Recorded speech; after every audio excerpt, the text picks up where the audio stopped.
नमस्कार दोस्तों, कैसे आप लोग। उम्मीद करता हूं कि आप लोग भी ठीक होंगे। दोस्तों, अगर आप लोग पावर स्टार पवन सिंह के असली वाले फैन हो, सच्चे वाले फैन हो, तो लाल वाले बटन को दबा के चैनल को सब्सक्राइब कर दो।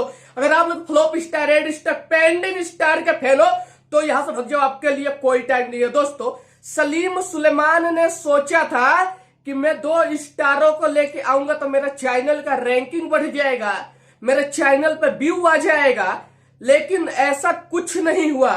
2 फ्लॉप स्टार को सलीम सुलेमान लेके आए, अपने चैनल पर गाना गवाए, लेकिन सलीम सुलेमान जितना पैसा लगाए इन लोगों के ऊपर, इन दोनों ने मिलकर सलीम सुलेमान को बर्बाद कर दिया। सलीम सुलेमान का पैसा बर्बाद कर दिया। 2 दिन हो गया, अभी तक जो गाना है 2 मिलियनों नहीं हुआ, 2 मिलियन गाना नहीं हुआ। और ये अपने आप को हिट मशीन, ट्रेंडिंग स्टार, पता ना क्या क्या कहते हैं।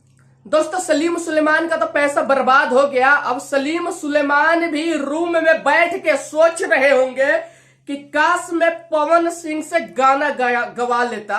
पवन सिंह भोजपुरी के स्टार है। सलीम सुलेमान को पता है, क्या पता है कि पवन सिंह ही मेरे चैनल को आगे बढ़ा सकते हैं। अब सलीम सुलेमान एक बार तो गलती कर दिए दूसरों को लेके, लेकिन अब सलीम सुलेमान उन लोगों को नहीं लेंगे। सलीम सुलेमान क्या सोच के इन दोनों को लिए थे। सलीम सुलेमान इनके ऊपर जितने पैसे लगाए और ये लोग तो बर्बाद कर दिए। 2 मिलियनों गाना नहीं हुआ। पवन सिंह गाएंगे तुम्हारे चैनल के लिए सलीम सुलेमान। दोस्तों, अगर आप लोग पवन सिंह के फैन हो तो आप लोग ये बताओ, क्या सलीम सुलेमान इन लोगों के ऊपर पैसा लगा कर बर्बाद हो चुके हैं? कमेंट करके बताओ।